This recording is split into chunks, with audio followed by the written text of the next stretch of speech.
Hola amigos, bienvenidos a la lección 3 de este primer trimestre del 2018. ¿Dios o Mamón? Recordemos, lo leímos la semana pasada y la anterior, sobre todo en la lección número 1. Mamón, el dios de la riqueza, de las riquezas, perdón, el dios de este mundo, Satanás en definitiva. El versículo de memoria de esta semana es Filipenses 2, versículos del 9 al 11. Por lo cual Dios también le exaltó hasta lo sumo, y le dio un nombre que es sobre todo nombre, para que en el nombre de Jesús se doble toda rodilla de los que están en los cielos y en la tierra y debajo de la tierra, y toda lengua confiese que Jesucristo es el Señor, para gloria de Dios Padre. Nos está hablando de Cristo, nuestro Mesías, el Verbo que se encarnó, vino a vivir como hombre y venció, ganó a Satanás en la cruz, y por tanto, ¿qué sucede luego? Es glorificado y exaltado sobre todo nombre por el Padre. Por eso Jesucristo hombre es nuestro único intercesor. Él es el que venció, por tanto, en su nombre podemos ser limpios gracias a su sacrificio. Y esta semana precisamente vamos a hablar de Cristo. Cristo como creador, como hijo de Dios, hijo del hombre, como redentor. Vamos a tocar distintos aspectos de Cristo, para que de esta forma reestudiemos lo que Dios hizo por nosotros a través de su Hijo y por tanto saber todo lo que le debemos. Realmente, sin su sacrificio y su victoria, no estaríamos aquí ya. Y si estuviéramos aquí, no tendríamos ninguna esperanza de salvación. Estaríamos completamente dominados por Satanás y sus ángeles, y nuestra tendencia sería completamente al mal, como pasó antes del diluvio. Ya el Espíritu de Dios se hubiera retirado hace muchísimos siglos de la tierra. El hombre hubiera quedado completamente perdido. Y aparte de eso, como la victoria de Cristo en la cruz también supuso que se vindicara la ley de Dios y el carácter de Dios en el cielo para que los habitantes de otros mundos quedaran completamente convencidos de que Satanás les estaba mintiendo, pues imaginaos, se hubiera declarado probablemente también una revuelta celestial, otros mundos hubieran caído, etc. Por tanto, es realmente vital para la historia universal la victoria de Cristo en la cruz. Y en este sentido es bueno conocer a Cristo, conocer a nuestro Redentor, conocer a nuestro Salvador, para que de esta forma también se nos vayan muchos pajaritos de la cabeza y dejemos de centrarnos tanto en las riquezas de este mundo, en lo que nos ofrece este mundo, porque todo lo que nos ofrece este mundo y todo lo que nos ofrece el mundo, como ya he dicho antes, para llenar nuestra mente, ya sea en ocio, ya sea en cosas materiales, ya sea en cualquier tipo de ámbito que nos podamos imaginar, todo es impulsado por Satanás, ya que muchas cosas bien usadas son buenas, pero Satanás quiere que las usemos mal. Satanás quiere llenar nuestra mente de porquería, por decirlo así, porquería mundana, cosas que nos hacen alejar de Dios, cosas que embotan nuestra mente, y eso también pasa por la alimentación.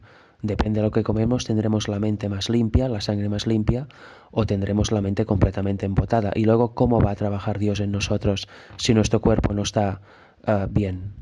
Será imposible, o trabajará muy poquito, podrá trabajar muy poquito, porque recordemos que Dios no nos fuerza.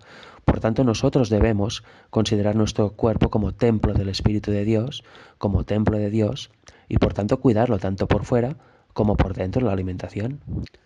O sea que realmente creo que esta semana nos servirá para realmente fijar nuestra mirada otra vez en Cristo, en nuestro Salvador, y quitar nuestra mirada de este mundo, de todo lo que nos ofrece este mundo y de nuestros deseos de supremacía en este mundo, nuestros deseos de iré a tal lugar, habitaré en tal lugar, montaré tal negocio.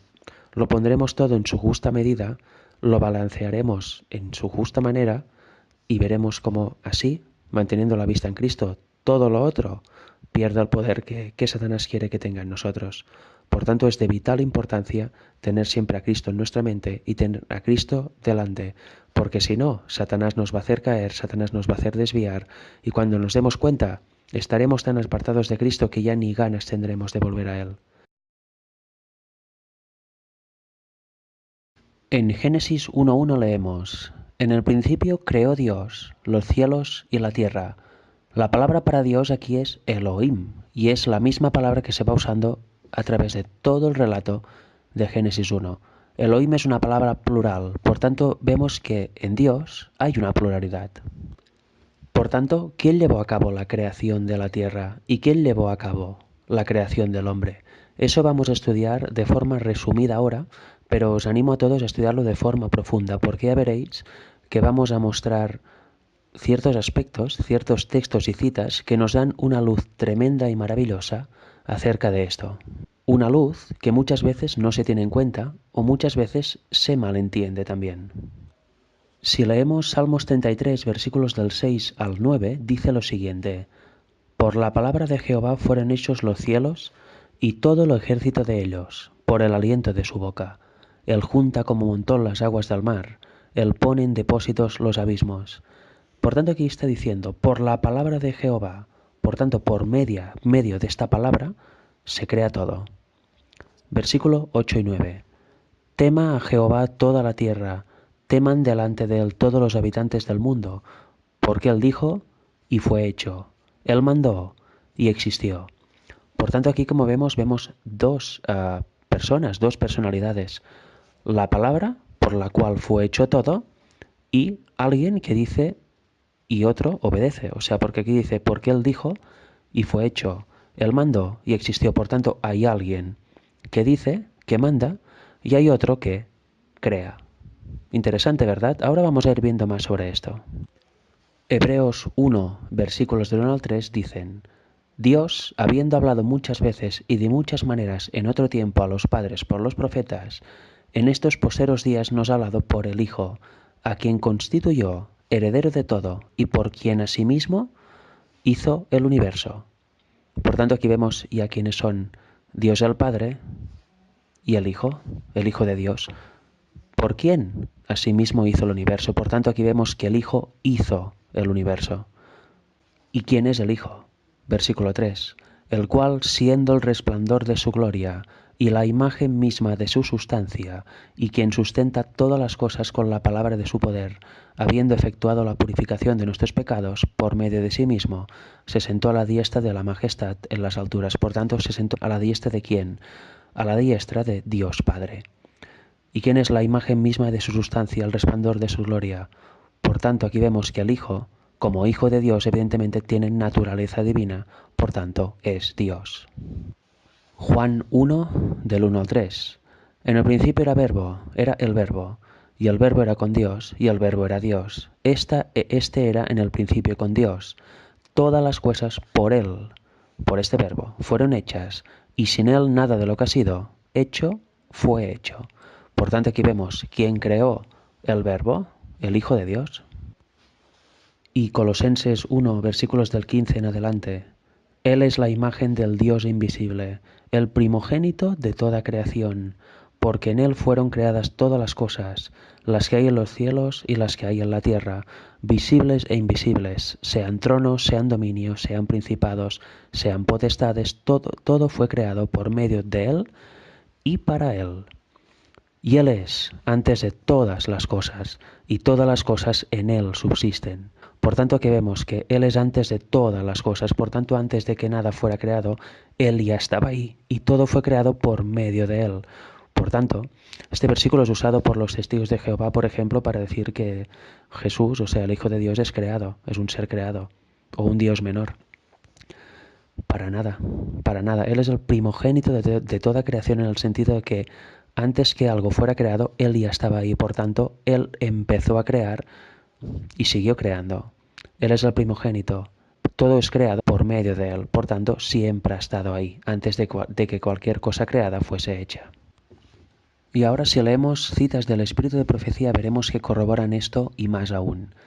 En la historia de la redención, párrafos 1 y 2 de la página 13 dice: En el cielo, antes de su rebelión, Lucifer era un ángel honrado y excelso, cuyo honor seguía al del amado Hijo de Dios. Su semblante, así como el de los demás ángeles, era apacible y denotaba felicidad. Su frente alta y espaciosa indicaba su poderosa inteligencia. Su forma era perfecta, su porte noble y majestuoso. Una luz especial resplandecía sobre su rostro y brillaba a su alrededor con más fulgor y hermosura que los demás ángeles. Sin embargo, Cristo, el amado Hijo de Dios, tenía la preeminencia sobre todas las huestes angélicas. Era uno con el Padre antes que los ángeles fueran creados. Lucifer tuvo envidia de él y gradualmente asumió la autoridad que le respondía solo a Cristo. Por tanto, ¿de qué tenía envidia Lucifer? De no poder participar en ningún concilio con el Padre y de no tener el mismo rango que el Hijo de Dios. Porque Lucifer era un ángel creado, el más honrado, pero era creado. En cambio, el Hijo ya estaba con el Padre desde antes que todos los ángeles fueran creados, por tanto desde antes que Lucifer fuera creado también. Y ahora viene lo interesante. El gran Creador convocó a las huestes celestiales para conferir honra especial a su Hijo, en presencia de todos los ángeles. Este estaba sentado en el trono con el Padre, con la multitud celestial de santos ángeles, reunida a su alrededor. Entonces el Padre hizo saber que había ordenado que Cristo, su Hijo, fuera igual a él, de modo que doquiera estuviese su Hijo, estaría él mismo también. La palabra del Hijo debería obedecerse tan prontamente como la del Padre. Este había sido investido de la autoridad de comandar las huestes angélicas. Y ahora atención, debía obrar especialmente en unión con él en el proyecto de creación de la tierra y de todo ser viviente que habría de existir en ella. Ejecutaría su voluntad, no haría nada por sí mismo. La voluntad del Padre se cumpliría en él. Por tanto, aquí vemos quiénes son los implicados en la creación de la tierra y del hombre, el Padre y el Hijo. Pero el Hijo no lo hacía por sí mismo, sino que lo hacía para cumplir la voluntad del Padre. No había egoísmo en él. Eso es muy importante, ¿eh? Por tanto, vemos que el Padre tiene la idea, tiene la voluntad y le dice al Hijo, vamos a crear.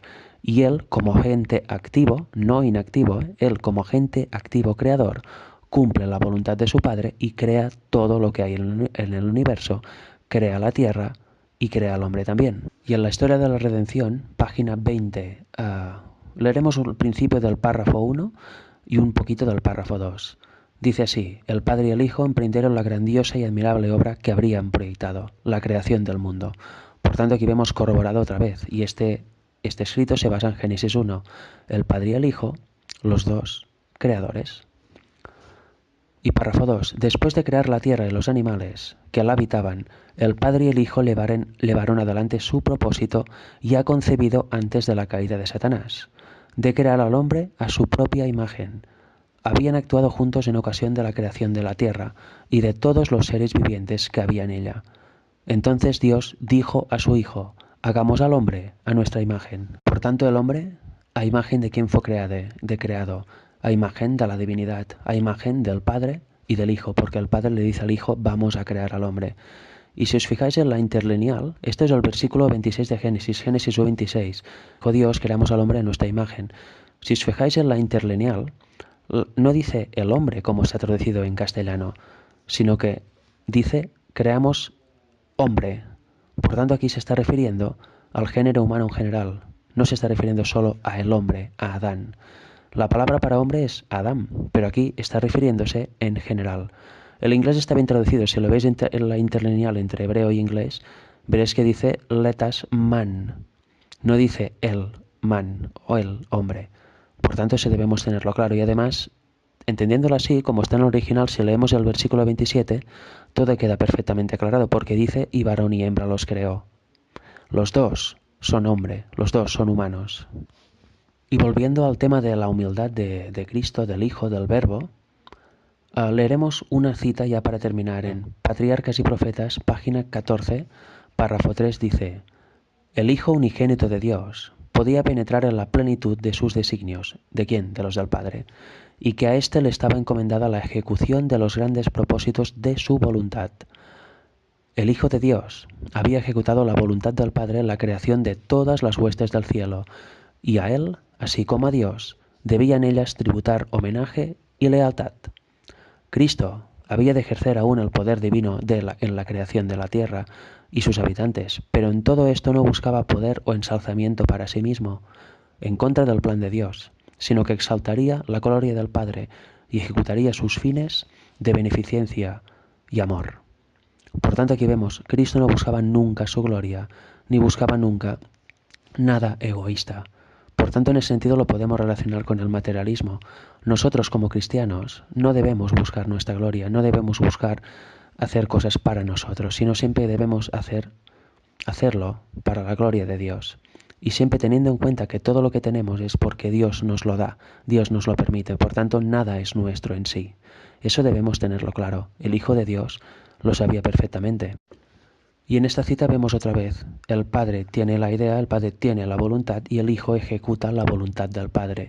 Por tanto, por eso el Hijo, el Verbo, es el Creador, junto con el Padre. Pero Él es el principio activo de la creación, es el que lleva adelante de forma material la creación, la voluntad del Padre, lo que el Padre ha ideado. Y por eso mismo, todo lo creado debe homenajear al Hijo también, porque Él es su Creador. Mucha gente en este punto puede pensar, entonces el Hijo es inferior al Padre porque siempre está sujeto al Padre. No, señor. Que esté sujeto al Padre no significa para nada que sea inferior, y lo dice Filipenses 2:7. No estimó ser igual a Dios, hablando de Cristo, como cosa que aferrarse, por tanto, Él es 100% Dios también, tiene naturaleza divina, es la imagen expresa de su Padre, por tanto, en nada es inferior. Es igual al Padre, es el único ser que es igual al Padre. Pero en cuestión de funciones, en cuestión de roles, el Hijo está sujeto a la voluntad de su Padre y Él simplemente lo acepta perfectamente bien y nunca busca su propia voluntad. Ya lo hizo antes en el cielo, cuando era el Verbo no encarnado, y lo hizo aquí cuando era Jesucristo, cuando era el Verbo encarnado, cuando era Jesucristo hombre. Siempre hacía la voluntad de su Padre, por eso quien lo veía a Él, veía al Padre.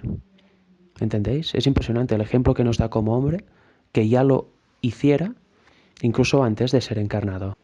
Es un audio muy largo, lo sé, pero creo que era importante hablar un poco largamente de ese tema. Y aún así he sido muy resumido, o sea, hay muchísimo por hablar de esto y hay muchísimo por estudiar, porque es realmente importante conocer quién es nuestro creador y conocerlo tal como es, sin prejuicios, sin conceptos preestablecidos y sin miedos. Hay que conocer lo que es nuestro creador porque fuimos hechos a semejanza de él, del Padre y el Hijo, por tanto debemos conocerlo, y entendiendo esta dinámica entenderemos también cómo debemos comportarnos el hombre y la mujer, y cuál es el rol del hombre y cuál es el rol de la mujer. Es realmente maravilloso, por tanto recomiendo que estudiéis esto con oración, con tranquilidad, y realmente quedaréis maravillados.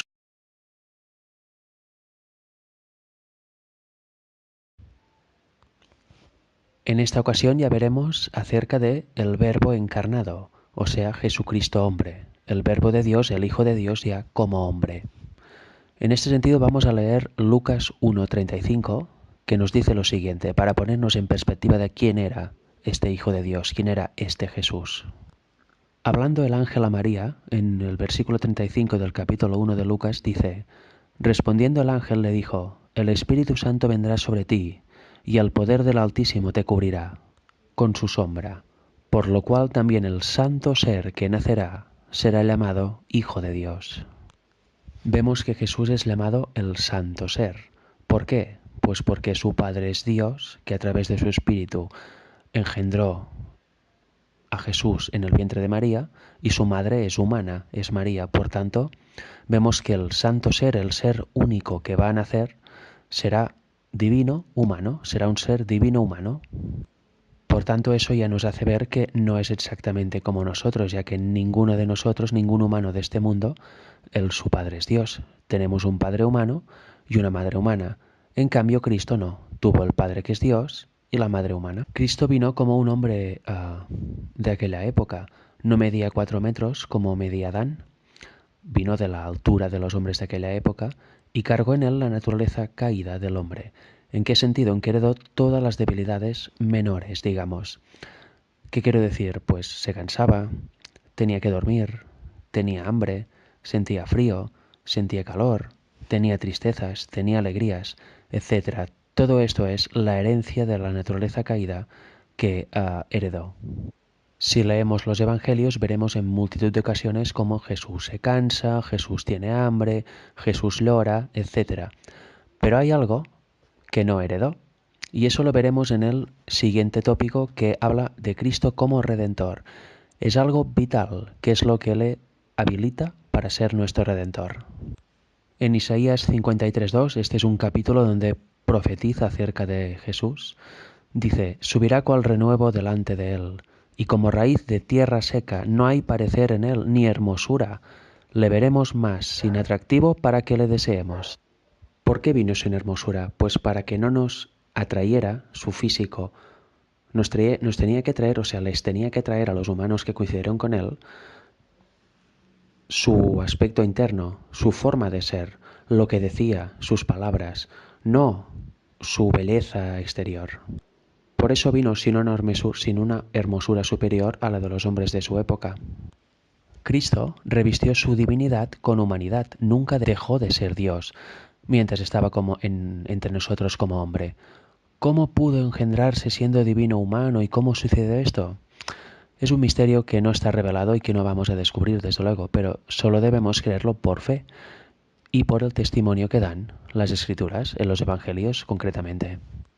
Relacionando el tema con el tópico de esta escuela sabática que aún trata sobre el materialismo, si vamos a Mateo 19, versículos del 16 al 22, no lo leeremos entero, pero veremos un símil para algo. Versículo 16. Entonces vino uno y le dijo: Maestro bueno, ¿qué bien haré para tener la vida eterna? La vida eterna. Y vaya si es interesante lo de la vida eterna, porque ¿cómo se consigue la vida eterna? Siendo salvo. ¿Y quién será salvo? El que sea idóneo para el cielo, el que camine según el ejemplo de Cristo y refleje su imagen.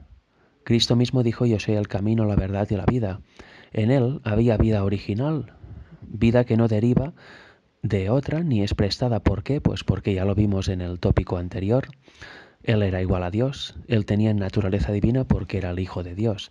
Por tanto, la vida de Dios es vida original, vida genuina, no es creada por nadie, por decirlo de algún modo. Por tanto, si queremos heredar la vida eterna, tenemos que ir a la vida, el cual es Cristo, el Verbo encarnado. Luego, ¿qué le contesta Jesús? Pues que guarde los mandamientos si quiere entrar en la vida. Luego le detalla una serie de mandamientos y llegamos al versículo 22. No, al 21, perdón. Finalmente Jesús le dijo: Si quieres ser perfecto, anda, vende lo que tienes y dalo a los pobres, y tendrás tesoro en el cielo, y ven y sígueme. Y aquí fue la piedra de toque para este joven rico, porque ¿qué dice el versículo 22? Oyendo el joven esta palabra, se fue triste, porque tenía muchas posesiones. El joven rico ya guardaba todos los mandamientos que le enumeró Jesús, pero cuando llegaron al punto de decirle: Vende todo lo que tiene, toma tu cruz y sígueme, ahí fue su piedra de toque. Prefirió quedarse con sus posesiones que venderla todo y seguir a Jesús por fe, sin nada material a lo que agarrarse. Y este problema lo podemos tener muchos de nosotros. ¿Nos aferramos a nuestras posesiones? ¿Son vitales para nuestra vida? ¿Seríamos capaces de dejarlo todo por el Evangelio?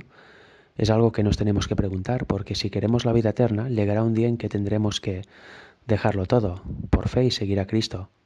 Si no, acabaremos otra vez en el mundo y acabaremos sucumbiendo a las leyes dominicales que se van a aplicar y a toda serie de engaños satánicos para mantener al pueblo bajo su dominio.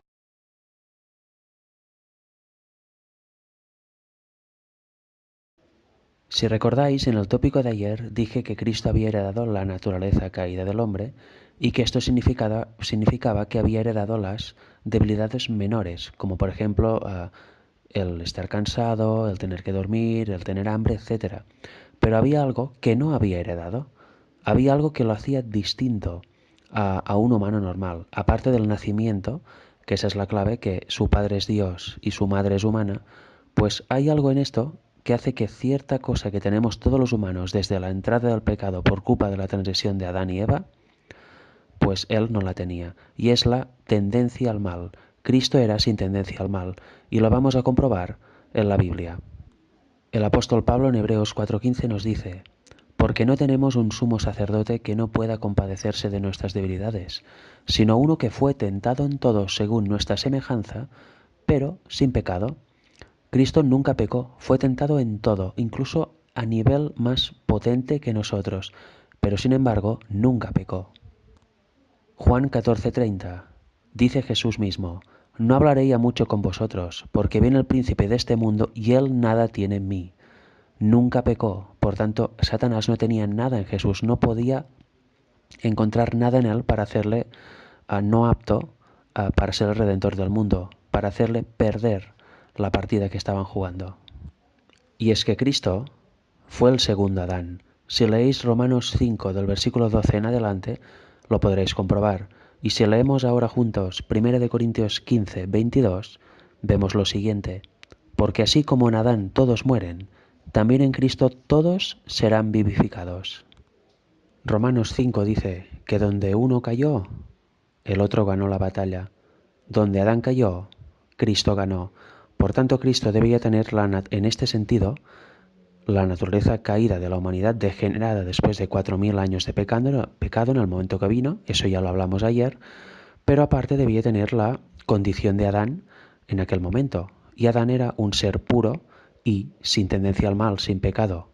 Obtuvo esta tendencia al mal a partir de que pecó, y a partir de ahí se transmitió por herencia a todas las personas de este mundo que pasaron, que estamos y que pasarán. Por eso tenemos tendencia al mal innata, por la entrada del pecado en la primera pareja, en Adán concretamente.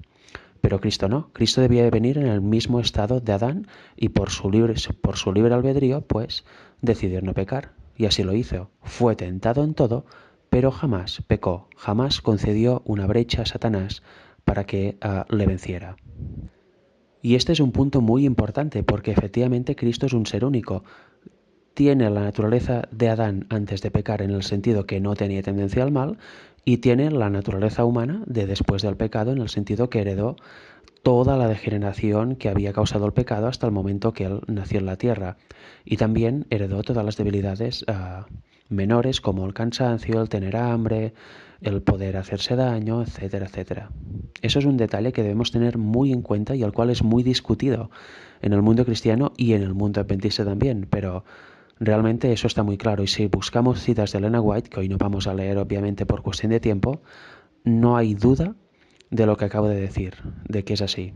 Cristo con su victoria nos hace partícipes de su naturaleza, si así lo decidimos, si decidimos entregarnos a Él por completo, podemos participar de esta forma de su naturaleza y andar en el camino de santidad y por supuesto llegar a la perfección y no pecar. Cristo, como dice Pedro en su primera epístola, en el capítulo 1, versículo 18, nos rescató de lo siguiente, sabiendo que fuisteis rescatados de vuestra vana manera de vivir, la cual recibisteis de vuestros padres, no con cosas corruptibles como oro o plata, sino con la sangre preciosa de Cristo, como de un cordero sin mancha y sin contaminación. Por tanto, ¿de que fuimos rescatados por su sangre? De nuestros pecados, de nuestra vana manera de vivir. Si nos acercamos a Él, si lo aceptamos como Salvador, somos rescatados de esto. En realidad, nos limpió gratuitamente, pero nosotros debemos hacer uso de el libre albedrío y debemos aceptar esto que nos dio y debemos andar como Él anduvo para llegar a ser idóneos para el cielo y reflejar sus obras en nosotros. Hebreos 2, versículos 14 y 15 dice, así que por cuanto los hijos participaron de carne y sangre, Él también participó de lo mismo, para destruir por medio de la muerte al que tenía el imperio de la muerte, esto es, al diablo, y librar a todos los que por el temor de la muerte estaban durante toda la vida sujetos a servidumbre. Y el versículo 17 dice, por lo cual debía ser en todo semejante a sus hermanos, para venir a ser misericordioso y fiel sumo sacerdote en lo que a Dios se refiere, para expiar los pecados del pueblo. Pues en cuanto él mismo padeció siendo tentado, es poderoso para socorrer a los que son tentados.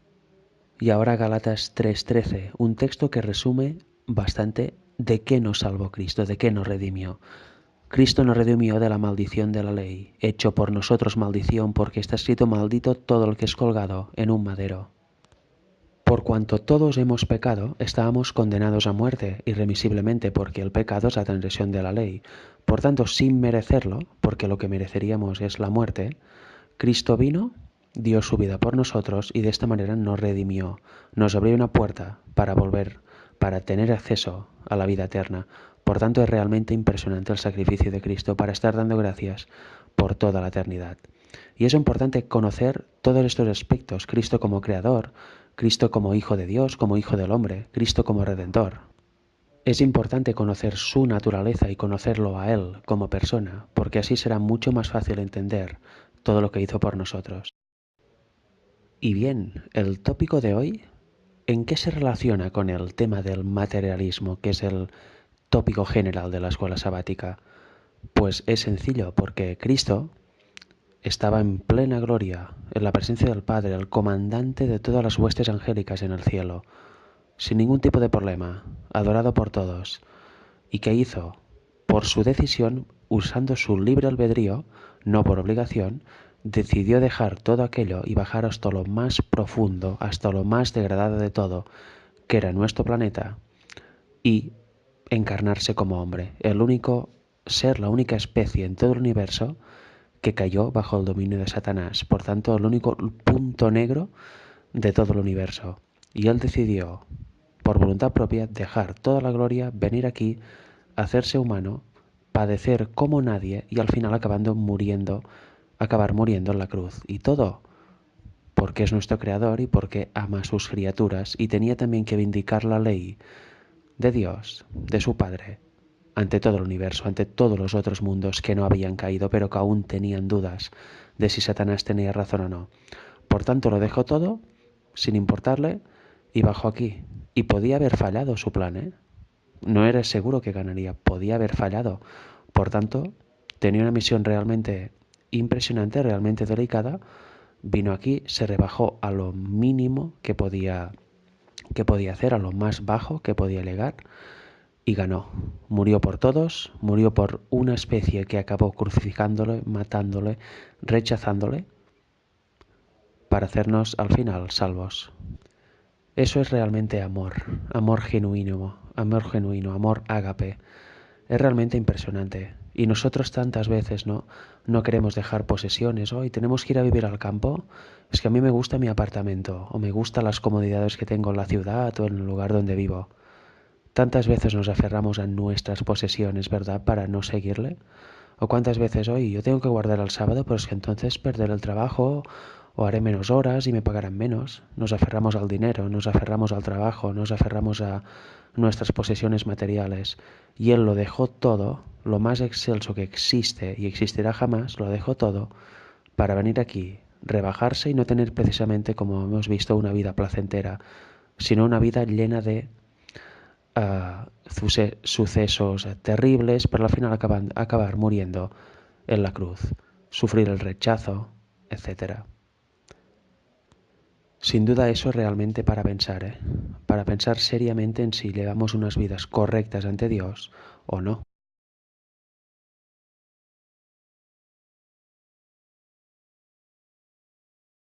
En Éxodo 9:14 leemos, en el contexto de la plaga del granizo en Egipto, Moisés y Aarón dicen a Faraón, o sea, Jehová a través de Moisés y Aarón comunica a Faraón lo siguiente: porque yo enviaré esta vez todas mis plagas a tu corazón, sobre tus siervos y sobre tu pueblo, para que entiendas que no hay otro como yo en toda la tierra. ¿Qué estaba queriendo enfatizar aquí Jehová? Pues que solo hay un Dios, solo está Él. Todos los dioses, porque Egipto era una sociedad muy politeísta, era totalmente pagana, todos los dioses que tenían, todas las estatuas que representaban estos dioses que tenían, no eran nada, eran todo pura idolatría y no tenían ningún poder en sí. De hecho, cuando adoraban a estos dioses estaban adorando a Satanás, el cual es creación, no es creador. Y Dios estaba queriendo enfatizar y mostrar su poder a Faraón para demostrarle que es el único Dios verdadero, el único que existe. Todo lo otro son criaturas y algunas de ellas son invenciones humanas. Eso es algo que es muy importante y Jehová lo ha querido dejar claro en bastantes ocasiones. Por ejemplo, en Primera de Reyes 8, versículos 60 y 61 dice: a fin de que todos los pueblos de la tierra sepan que Jehová es Dios y que no hay otro. Sea pues perfecto vuestro corazón para con Jehová nuestro Dios, andando en sus estatutos y guardando sus mandamientos, como en el día de hoy. También en Primera de Reyes 18, versículos 21 y 22 vemos a Elías, profeta de Jehová, diciendo lo siguiente: y acercándose Elías a todo el pueblo dijo: ¿hasta cuándo claudicaréis vosotros entre dos pensamientos? Si Jehová es Dios, seguidle, y si Baal, id en pos de él. Y el pueblo no respondió palabra. Elías es un tipo, de hecho el movimiento final representa al tercer Elías, por tanto debemos ir con el espíritu y el poder de Elías, debemos ser así, tenemos un mensaje claro, el mensaje de la cosecha: o eres trigo o eres cizaña, no hay otra, y cada uno debe tomar una decisión.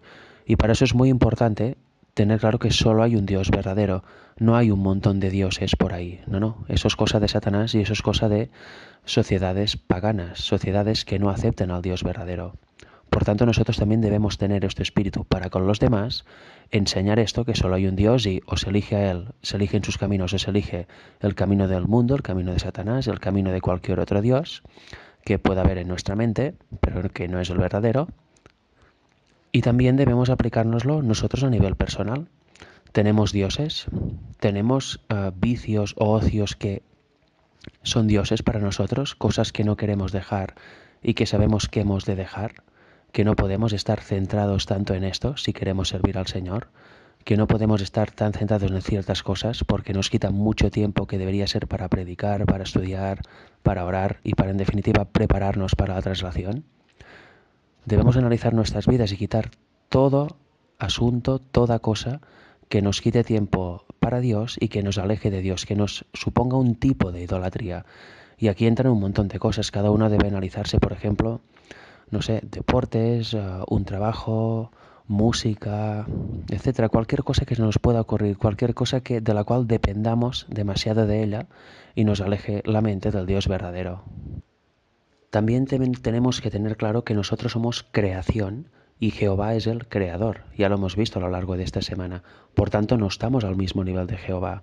En este sentido, 1 Samuel 2.2 dice: No hay santo como Jehová, porque no hay ninguno fuera de ti, y no hay refugio como el Dios nuestro. En cambio, en otro versículo de la Biblia dice que no hay justo ni aun uno. Por tanto, ningún humano es justo, ningún humano es perfecto y es santo. O sea, ningún humano puede decir que nunca ha pecado. Eso es solo cosa de Dios. Por tanto, en eso ya se diferencia totalmente de nosotros. Otro texto que nos deja muy claro que somos bien distintos a Jehová, que Él es Dios creador y nosotros somos sus criaturas, es Isaías 55, versículos 8 y 9. Porque mis pensamientos no son vuestros pensamientos, ni vuestros caminos mis caminos, dijo Jehová. Como son más altos los cielos que la tierra, así son mis caminos más altos que vuestros caminos, y mis pensamientos más que vuestros pensamientos. No podemos competir con Dios. Nosotros, como he dicho antes, somos creación y Él es creador. Pablo también, yendo en la línea anterior, en 1 Corintios 8, el capítulo 8, versículo 6, dice que solo hay un Dios verdadero. ¿Por qué? Porque ahí había un gran problema en Corinto con los ídolos y con la comida sacrificada a los ídolos. Por tanto, tuvo que dejar claro que por muchos tótems, por muchas estatuas de madera o de piedra que tuvieran, nada eran simples construcciones humanas y la adoración y el centrar la mente en estos dioses, por decirlo de algún modo, para que hicieran algún tipo de milagro o echaran algún tipo de poder sobre el pueblo, era totalmente vano, era pura idolatría, ya que, como dijo claramente para hacerles entender, solo hay un Dios verdadero, y es lo que Jehová mismo ya dijo a través de Moisés y Aarón al faraón, lo que dijo a través de Elías, lo que dijo también en unos capítulos antes en Primera de Reyes, lo que dice en Salmos, etc. Solo hay un Dios, Él es el Creador, y nosotros somos sus criaturas, por tanto debemos adorarle como tal, y nunca nos podemos poner al mismo nivel que Él, ya que nunca nuestro conocimiento llegará al suyo, ni muchísimo menos.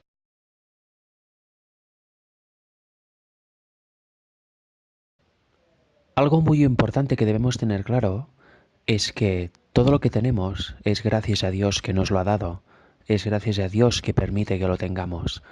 Y en realidad todo es de Dios, porque por nosotros mismos no seríamos capaces de hacer nada.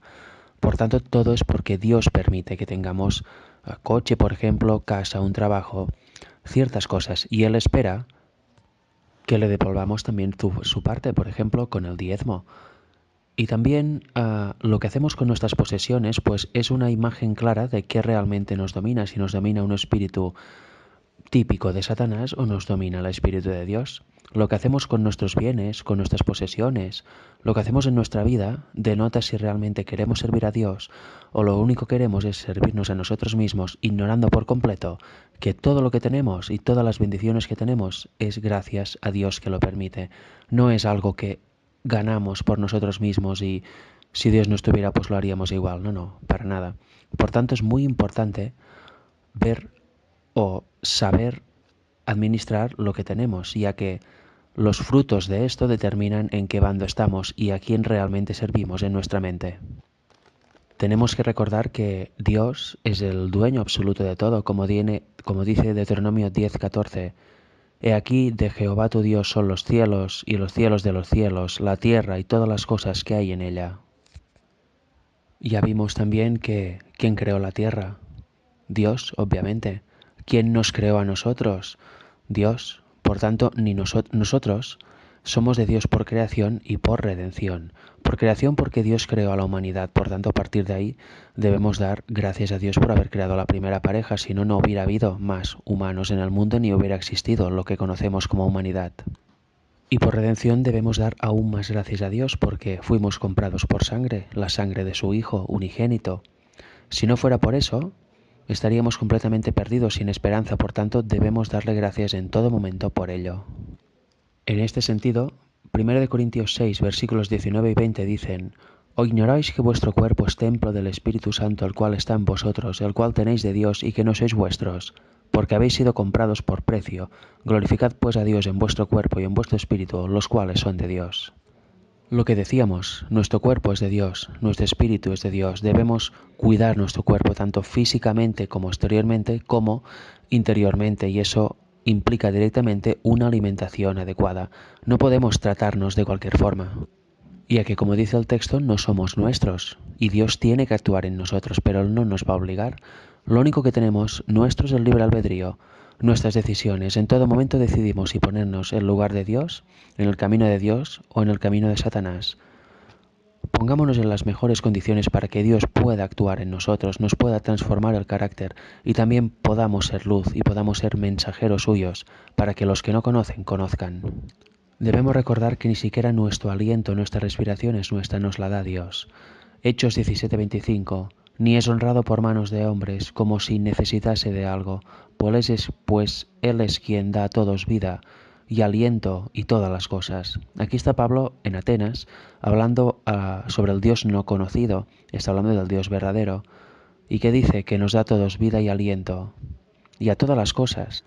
Por tanto, la naturaleza también está activa gracias al poder de Dios que sigue trabajando y lo sigue manteniendo todo. Tenemos aire gracias a Dios. Nos levantamos cada mañana gracias a Dios. Respiramos a cada segundo gracias a Dios.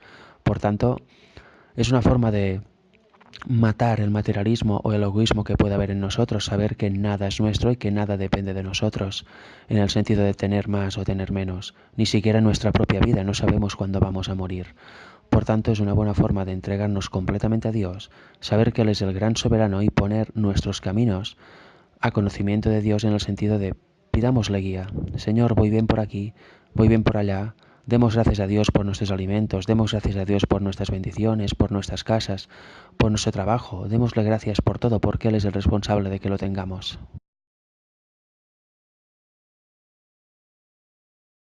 Ya en el último tópico de la semana, vamos a ver un poquito sobre mayordomía en el Edén. Muy brevemente y veremos lo que quiso Dios para el hombre en un principio. En el versículo 28, después de crear al hombre, dice Génesis 1:28, y los bendijo Dios y les dijo, fructificad y multiplicaos, llenad la tierra y sojuzgadla, y señoread en los peces del mar, en las aves de los cielos y en todas las bestias que se mueven sobre la tierra. Por tanto, ¿qué tenía que hacer la santa pareja? Señorear, tenía dominio sobre el resto, sobre todos los animales y tenía que cuidar la tierra. No un dominio en plan dictatorial y en plan opresivo, sino que tenía que cuidar de ellos, tenía que señorear toda la creación que Dios le había dado, y teniendo por supuesto siempre presente que esto lo había creado Dios, y por tanto que el dueño real de todo era Dios, y que Él era su vicario, por decirlo de alguna manera. Él era el encargado por Dios para cuidar la tierra. Mejor dicho, ellos eran, porque eso se lo dio a Adán y Eva, a la santa pareja. Y en Génesis 2:15 dice, tomó pues Jehová Dios al hombre y lo puso en el huerto del Edén para que lo labrara y lo guardase. Por tanto, ¿qué tenía que hacer con el huerto? Labrarlo, cuidarlo, trabajar la tierra, ver en el crecimiento de las plantas, de las hortalizas, de los vegetales, el amor de Dios en ello. Y realmente tenerlo siempre presente, gozarse de la creación de Dios, gozarse de lo que Dios le dio y disfrutar de ello, porque el trabajo aún ahí, antes de la entrada del pecado, no era cargoso, no era fatigoso, era un deleite. y realmente les servía para estar en plena comunión con Dios, en plena comunión con la creación y en pleno vigor físico, mental y espiritual, tanto a Adán como a Eva. De hecho, en Manuscript Releases, volumen 10, página 327 leemos lo siguiente, una cita de Elena White. A Adán y a Eva se les dio el jardín del Edén para que lo cuidaran, y debían labrarlo y guardarlo. Eran felices en su trabajo, su mente, corazón y voluntad actuaban en perfecta armonía. En su trabajo no se cansaban ni se fatigaban. Sus horas estaban llenas de trabajo útil y de comunión entre sí. Su ocupación era agradable, Dios y Cristo los visitaban y hablaban con ellos. Se les dio libertad total. Dios era el dueño de ese hogar en el Edén y ellos lo mantenían para él. Qué bonito, ¿verdad? La pareja en plena comunión, no había discusiones, no había pleitos, estaban trabajando en plena comunión, en plena unión, cada uno con su función y lo más importante, unidos con Dios.